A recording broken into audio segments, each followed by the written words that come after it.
అందరికీ చిన్న పెద్ద తేడా లేకుండా విచ్చేసినటువంటి కన్నప్ప స్వరూపులకి నా హృదయపూర్వకమైన నమస్కారాలు తెలియజేసుకుంటున్నాను.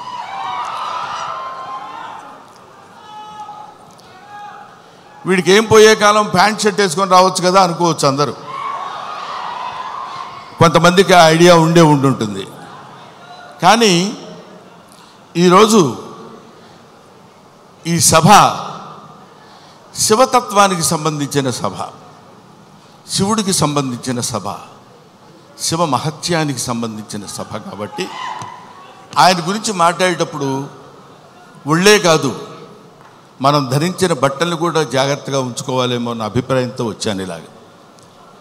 తర్వాత ముందుగానే మీ అందరికీ నేను విన్నవించుకునేది ఏంటంటే, నేను మాట్లాడే మాటల్లో ఏమైనా పొరపాట్లు కానీ తప్పొప్పులు కానీ మీకు నచ్చని విషయాలు కానీ ఉంటే, నాకంటే ఆల్మోస్ట్ ఇక్కడ ఉన్న వాళ్ళందరూ వయసులో చిన్నవాళ్ళే అనుకుంటాను, పెద్ద హృదయాలతో మన్నించండి. ఒకటి. నెంబర్ 2, కన్నప్ప ఈ సినిమా మోహన్ బాబు గారు ఎందుకు తీశారబ్బా అని అనుకున్నా ఒకసారి. ఎందుకంటే మోహన్ బాబు గారి గురించి మీ అందరికీ తెలుసు. ఆయన 5 కోట్లతో 10 కోట్లతో సినిమా తీసి దాని మీద 10 కోట్లు 15 కోట్లు సంపాదించుకుని మళ్ళీ పక్కన పెట్టి మళ్ళీ ఇంకో సినిమా తీసి, అలాంటి డబ్బుకి అతి ప్రాధాన్యత ఇస్తూ గౌరవించేటువంటి వ్యక్తి మోహన్ బాబు గారు. నాకు తెలుసు. 200 కోట్లు పెట్టి ఈ సినిమా ఈయన ఎందుకు ప్లాన్ చేశాడు అనే ఆలోచన చేస్తే, ఈ ఆలోచన ఆయనది కాదు. ఈ ఆలోచన ఆయనకు వచ్చినటువంటి ఆలోచన కాదు. సకల సృష్టి స్థితి లయకారుడైన ఆ పరమేశ్వరుని ఆలోచన అతనిలో సంక్రమించిందేమో ఒకటి. ఇంకో పాయింట్ ఏంటంటే, ఎప్పుడో నా చిన్నతనంలో ఆయన కన్నడ రాజకుమార్ కాళహస్తి మహత్యం సినిమా తీశారు.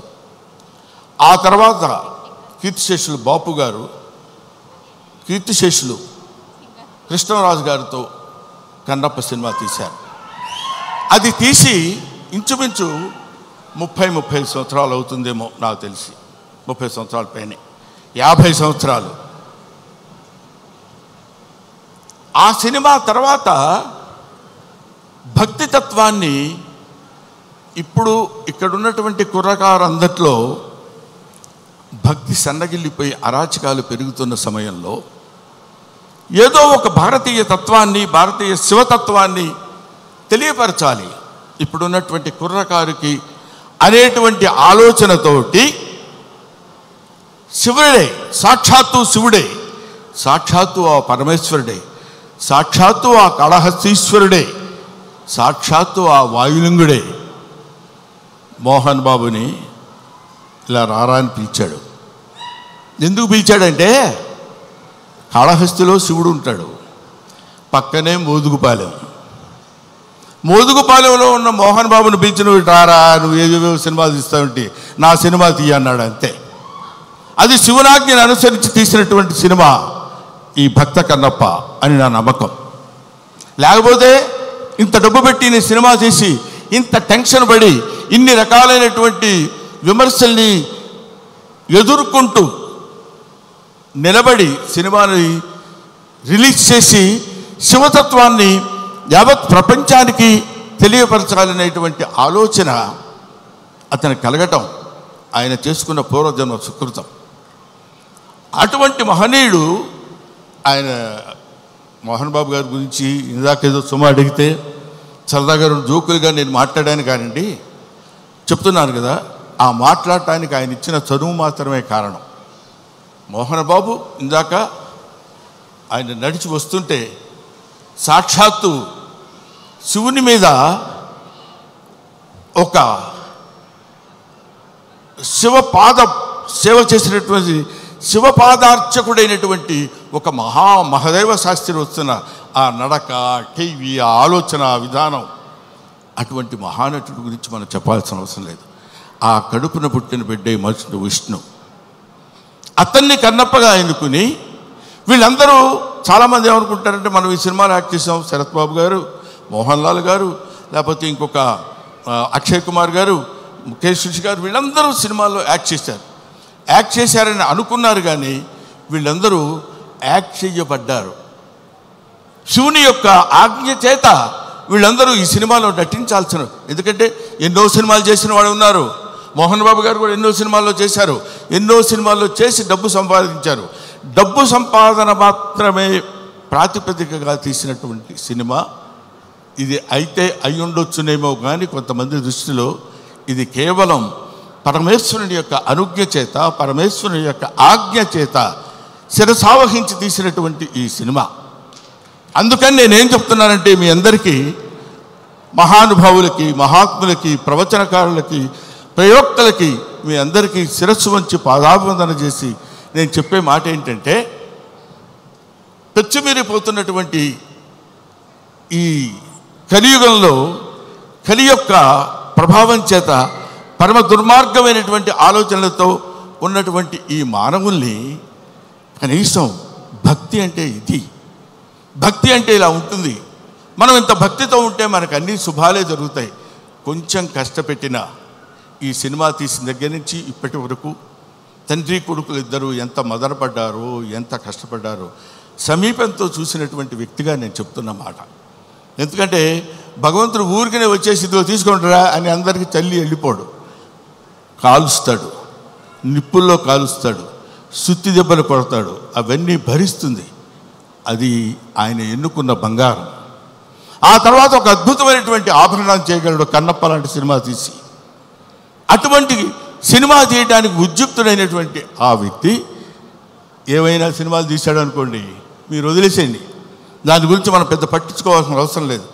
ఆయన విమర్శించండి, వాళ్ళ నటన విమర్శించండి, వాళ్ళని ఇంకేదో విమర్శించండి, తప్పు లేదు.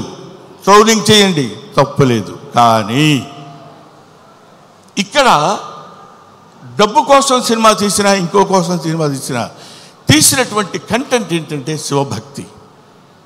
30-40 సంవత్సరాల తర్వాత, 50 సంవత్సరాల తర్వాత ఇప్పుడున్నటువంటి కుర్రకారుకి శివతత్వాన్ని, భక్తితత్వాన్ని, దైవత్వాన్ని తెలియపరచడం కోసం తీసిన ఈ సినిమాని మీ అందరికీ చేతులెత్తి శిరసావహించి మీరు నమస్కరించి, వినమ్రతతో నమస్కరించి చెప్పేది ఏంటంటే, ఈ సినిమాని ఆదరించండి, అభిమానించండి, అల్లరి మాత్రం చేయకండి.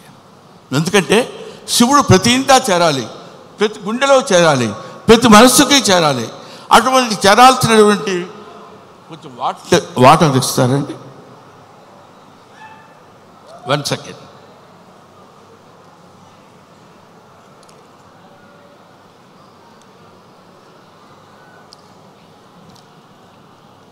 ప్రతివాడి హృదయంలో చేరాలి. ప్రతివాడి హృదయంలో ఉన్నటువంటి అద్భుతమైనటువంటి దీపాన్ని వెలిగించేటువంటి ప్రయత్నం చేశారు. కాబట్టి ఈ సినిమా దిగ్విజయంగా ఉండాలని మనస్ఫూర్తిగా కోరుకుంటున్నాను. పైగా ఈ సినిమా ఎందుకు ఆడాలని నేను కోరుకుంటున్నాను అంటే, ఇది కేవలం మహోన్నతమైనటువంటి భక్తుల గురించి చెప్పేటువంటి సినిమా మాత్రం కాదు. దూర్జటి మహాకవి, శ్రీకాళహస్తిలో ఉన్నటువంటి దూర్జటి మహాకవి ఆయన చెప్పింది ఏంటంటే, రే ఏంటేంటో వేదాలు, పుణ్యాలు, పునస్కారాలు, హోమాలు ఇవన్నీ చేయటం కాదురా. అవన్నీ తెలియని వాళ్ళు కూడా చాలామంది ఉన్నారు. అవన్నీ తెలియని మనుషులు ఉన్నారు. అవన్నీ తెలియని జంతువులు ఉన్నాయి. అవన్నీ తెలియని పురుగులు, పాములు ఉన్నాయి. అవన్నీ తెలియని క్రిమి కీటకాలు కూడా ఉన్నాయి. వీటన్నిటికీ నేను మోక్షాన్ని ఇవ్వగలను. ఏ వేదంబు పఠించే లోత. సాలెపురికి ఏ వేదం చదువుకుంది? భుజగం ఏ శాస్త్రములు చూచాను. పాము ఏ శాస్త్రములు చూచింది? తాను ఏ విద్యాభ్యసనం వచ్చే కరి. ఏనుగు వెళ్ళిపోయి ఏ విద్యాభ్యాసనం చేసింది? చెంచు ఏ మంత్రం ఊహించాను. చెంచు ఏ మంత్రం ఊహించాడు? వాడికి ఏం తెలుసు? ఏమీ తెలియదు. బోధావిర్భావ నిదానములు చదువులయ్యా కాదు అని చెప్తున్నాడు. బోధావిర్భావ నిదానములు చదువులయ్యా కావు, నీ పాద సంసేవనాసక్తియే గాక జంతు తతికిన్ శ్రీకాళహస్తీశ్వరా. అది ఆయన చెప్పింది. అటువంటి ఆటవిక మానవుడు యొక్క పాత్రని పోషించేటువంటి మా మంచు విష్ణు ధన్యజీవి ధన్యజీవి ధన్యజీవి. ఎందరో మహానుభావులు పోషించేటువంటి పాత్ర. ఇప్పుడు అతని పాత్ర పోషణ ఎలా ఉందో నేను చెప్పడం, ఆర్టిస్టుల పాత్ర పోషణ ఎలా ఉందో నేను చెప్పి ఈ సినిమా మీరు చూడండి, మోహన్ బాబుకు బోల్డెంత డబ్బులు ఇవ్వండి అని చెప్పడానికి మాత్రం నేను ఇక్కడికి రాలేదు. అటువంటి పాత్రలు, అరుదైన పాత్రలు లభించేటువంటి శక్తి కుర్రకారుగా ఉన్నటువంటి ఆ వ్యక్తికి లభించడం ఒక అదృష్టం. పోతే ఈ సినిమాలో చాలామంది నటించారు. అందరి నటన గురించి ఒక్కొక్కళ్ళ గురించి నేను చెప్పడం కంటే, భక్తి అంటే మనందరం ఏమనుకుంటామంటే, ఆ స్వామి దగ్గరికి వెళ్ళి శనివారం నాడు స్నానం చేసి, అయ్యో శుక్రవారం అండి వాళ్ళు ముట్టుకోను, గురువారం నాన్ వెజిటేరియన్ తిన్నావా, don't bring the God to kitchen level అన్నాడు వివేకానందుడు. భగవంతుడిని కిచెన్ లెవెల్కి తీసుకొస్తారు ఎందుకండి మీరు? అక్కర్లా, మీరు తినండి. కొండల కానలను తిరిగి దుర్జట రాసిన పద్యం చెప్తున్నా, నేను చెప్పేది కాదు. కొవ్విన పందుల లేళ్ల దుప్పులను చిన్నక పెద్దక కారు కమ్మగా ఉండుదురు, నీవిచ్చట ఉండనేలా నా కొడుకు ఆనతీక ఉడుమురికి రాగదవయ్య లింగమా, నువ్వు రా. మా చిన్నక్క పెద్దక్క ఉన్నారు, దుప్పి మాంసం, వేట మాంసం, పంది మాంసం తీసుకొచ్చి పెడతాను నీకు. కొవ్విన పందుల లేళ్ల దుప్పులు అంటే నువ్వు తినేటువంటి ఆహారంలో ఉన్నటువంటి విశిష్టత గురించి నీకు నేను సమర్పిస్తాను. సమర్పణలో ఉన్నటువంటి ఆత్మ సమర్పణలో తనకు కలిగినటువంటి భావాన్ని పాదాల దగ్గర చేసి ఆత్మ నివేదన చేసుకున్నప్పుడు శివుడు అనుగ్రహిస్తాడు. బావా దేవుడే లేడంచు దూషించు దుష్టాత్మడని అన్నాడు కన్నప్ప. అటువంటి వాణ్ణి కూడా మార్చి తన వైపు తిప్పుకొని, ఒరే నన్ను ఆశ్రయించు, నీకెవడో దిక్కు లేనప్పుడు నేనున్నాను నీకు. ఎందుకంటే ఇంకా ఆయన గురించి చెప్పాలంటే అద్భుతమైన విషయాలు ఎన్నో చెప్పొచ్చు. అందరూ కాదని కింద పడేస్తే చనిపోయిన శరీరాన్ని నేనున్నాను రా నీకు అని అక్కున చేర్చుకునేటువంటి మహానుభావుడు ఆ పరమేశ్వరుడు శివుడు. ఎవ్వడు వద్దొద్దు అయిపోయాడు తీసి పడేయండి కింద అంటాం మనం, మన ఇంట్లో వాళ్ళనే మనం అంటాం. అటువంటి వాళ్ళని అందుకనే దాన్ని ఏమంటారంటే అధికుడని అధముడని నరుని దృష్టిలోనే భేదాలు, శివుని దృష్టిలో అంతా సమానులే. కాబట్టి అక్కడ ఇచ్చట అస్పృశ్యత సంచరించుటకు తావే లేదన్నాడు జాషువా. ఇక్కడ అబ్బాయి నేను వీడు ఫలానా క్యాస్ట్ నేను వీడిని ముట్టుకొని అని ఉండదు. ఇటువంటి శివతత్వాన్ని మన వాళ్ళ వరకు, మన 2 రాష్ట్రాల వరకు అని కాకుండా యావత్ భారతదేశంలో ఉన్నటువంటి ఎవడు శివుడంటే ఇంకా ఎంతసేపు అయినా మాట్లాడతాను. కాకపోతే సుమ లక్కీగా ఇక్కడ లేదు. కాబట్టి ఎందుకంటే మీ అమ్మా నాన్న ఎవరంటే ఫలానా అని చెప్తాం, వాళ్ళ అమ్మా నాన్న ఎవరంటే ఫలానా వాళ్ళని చెప్తాం, వాళ్ళ అమ్మా నాన్న అని చెప్తాం. అలా వెళితే అసలు మీ అమ్మా నాన్నలు ఎవరంటే వాగర్ధావివ సంపృక్తవు వాగర్ధ ప్రతిపత్తయే జగతః పితరవు వందే పార్వతీ పరమేశ్వరవు. జగత్తుకే తల్లిదండ్రులైనటువంటి వాళ్ళు పార్వతీ పరమేశ్వరుడు. ఆ పార్వతీ పరమేశ్వరుల యొక్క అంశ చేత నానా ఇది క్రిమి సాలెపురుగు, దీనికి మోక్షాన్ని ఇచ్చాడు. అది కీటకం పాము, దానికి మోక్షాన్ని ఇచ్చాడు. అది జంతువు ఏనుగు, దానికి మోక్షాన్ని ఇచ్చాడు. నాగరికత లేనటువంటి మనిషి, అడవి మనిషి, వాడికి మోక్షాన్ని ఇచ్చిందే కాకుండా శ్రీశైల మహాక్షేత్రంలో తన శిరస్సు మీద పెట్టుకున్నాడు. అదిగో కన్నప్ప గుడి అని మనం చూస్తాం.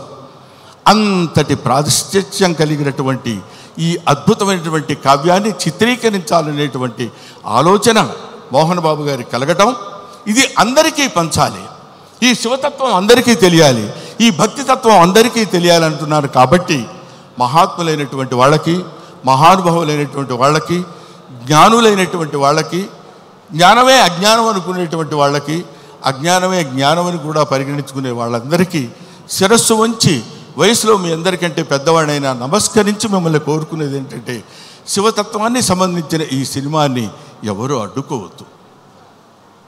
మీ అందరి సినిమా చూడమని కూడా నేను చెప్పట్లేదు, అడ్డుకోవద్దు. చూసిన తర్వాత ఆహా, ఇందాక ఆ మ్యూజిక్ డైరెక్టర్ ఉన్నాడు, శివుడికి కులం ఏంటండి? శివుడికి కులం ఏంటి? క్రిస్టియన్ ఫ్యామిలీ నుంచి వచ్చినటువంటి వ్యక్తి స్టీఫెన్సన్. మ్యూజిక్ డైరెక్టర్ పేరు ఏంటండి? స్టీఫై. ఆయన శివతత్వాన్ని గురించిన సినిమా గురించి అంత అద్భుతమైనటువంటి భక్తితత్వంలోకి తీసుకెళ్ళటం అనేటువంటి ఆలోచన, ఇవన్నీ they are all picked. Sarath Kumar, లేకపోతే ఒక ముఖేష్ ఋషి, ఒక మోహన్ లాల్, వీళ్ళందరినీ, అక్షయ్ కుమార్ లాంటి వాళ్ళని పట్టుకుని వీళ్ళు వీళ్ళు వీళ్ళు ఉండాలని ఆలోచన అతనికి ఎలా కలిగిందంటే, ఇది ఏది మనం చేసింది కాదు, ఈ కన్నప్ప సినిమా అనేటువంటిది ఒక అద్భుతమైనటువంటి, ఒక the greatest adventurous film on the surface of earth. కాబట్టి భూమి మీద ఉన్నటువంటి ప్రతి వాళ్ళు, ముఖ్యంగా కుర్రకారు, భక్తితత్వాన్ని అంటే ఏంటో తెలియనటువంటి వాళ్ళు. ఎందుకంటే నేను ఏదో ఒక విషయంలో మాట్లాడుతూ, భక్తి అంటే ఏంటంటే వెళ్ళిపోయి దండాలు పెట్టుకుని పూజలు చేసేసి మంత్రాలు చదివేసి అని, అది తప్పులేదు, అది వాళ్ళ నమ్మకం కావచ్చు. కానీ మనకి జన్మనిచ్చినటువంటి దేవుణ్ణి నిరంతరం, అదే కన్నప్ప సినిమాలో ఒక పాటలు చూశాను నేను, అన్నం ముద్దలో దేవుడిని చూస్తాడు, సగం నరకబడిన కొయ్యలో దేవుడిని చూస్తాడు, ప్రతి చోట దైవాన్ని దర్శించుకునేటువంటి స్థితిని కల్పించటమే భక్తి. అటువంటి భక్తితో జీవితాన్ని ప్రసాదించి, పాంచభౌతికమైనటువంటి జీవితాన్ని ప్రసాదించిన ఆ భగవంతుడికి చిరస్థాయిగా కృతజ్ఞతతో ఉండటమే భక్తి. అటువంటి భక్తి రసమైనటువంటి సినిమాని నిర్మించి మనందరికీ పంచుతున్నటువంటి మంచు మోహన్ బాబు గారికి, మంచు విష్ణు గారికి నా హృదయపూర్వకమైన నమస్కారాలు తెలియజేసుకుంటూ, ముఖ్యంగా ఈ సినిమాలో నటించినటువంటి ప్రభాస్ గురించి చెప్పాలి.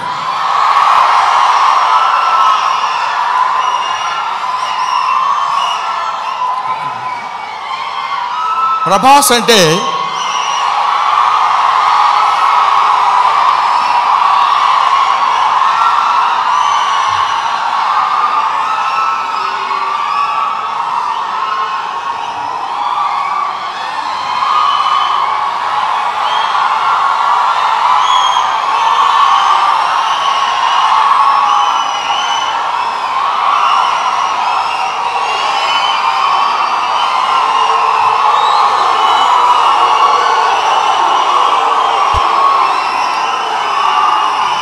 ప్రభాస్ అంటే